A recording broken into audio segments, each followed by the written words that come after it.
Hello, c'est à nouveau avec cette lumière vraiment pas ouf. Allez, on va dire que c'est bon comme ça. Que je te retrouve dans cette nouvelle vidéo. Non, ça marchera vraiment pas. Décidément, attends, est-ce que si j'essaie de faire le focus sur le t-shirt? Bon, c'est pas grave. Que je te retrouve dans cette nouvelle vidéo pour te parler de l'article 4, le point 24 du RGPD. On va voir aujourd'hui qu'est-ce que c'est qu'une objection pertinente et motivée.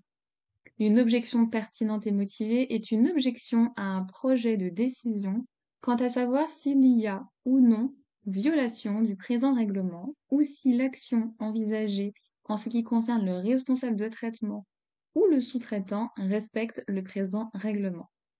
Qui démontre, donc là on revient au début, une objection à un projet de décision pour savoir s'il y a violation ou non du présent règlement qui démontre clairement l'importance des risques que présente le projet de décision pour les libertés et droits fondamentaux des personnes concernées et, le cas échéant, le libre flux des données à caractère personnel au sein de l'Union.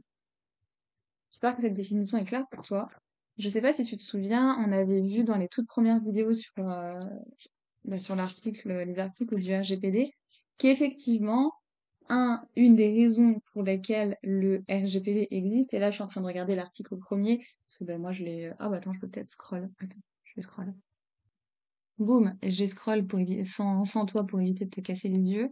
Mais effectivement, quand on avait vu cet article premier du RGPD, on avait vu que le présent règlement établit des règles relatives à la protection des données des données. Présent règlement établit des règles relatives à la protection des personnes physiques à l'égard du traitement des données à caractère personnel et des règles relatives à la libre circulation de ces données.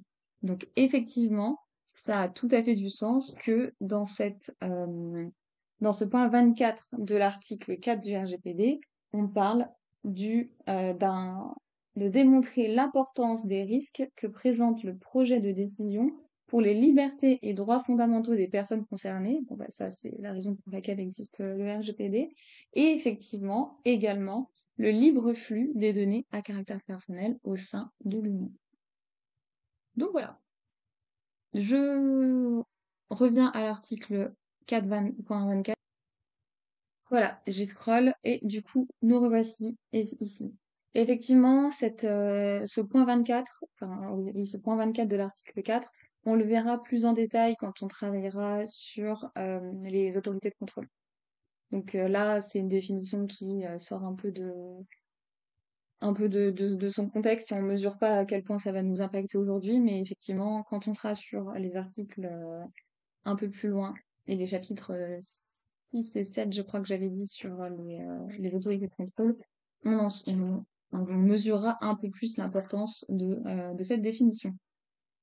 Voilà. Non, c'est pas 6. Ouais, si, c'est 6. 6 et 7.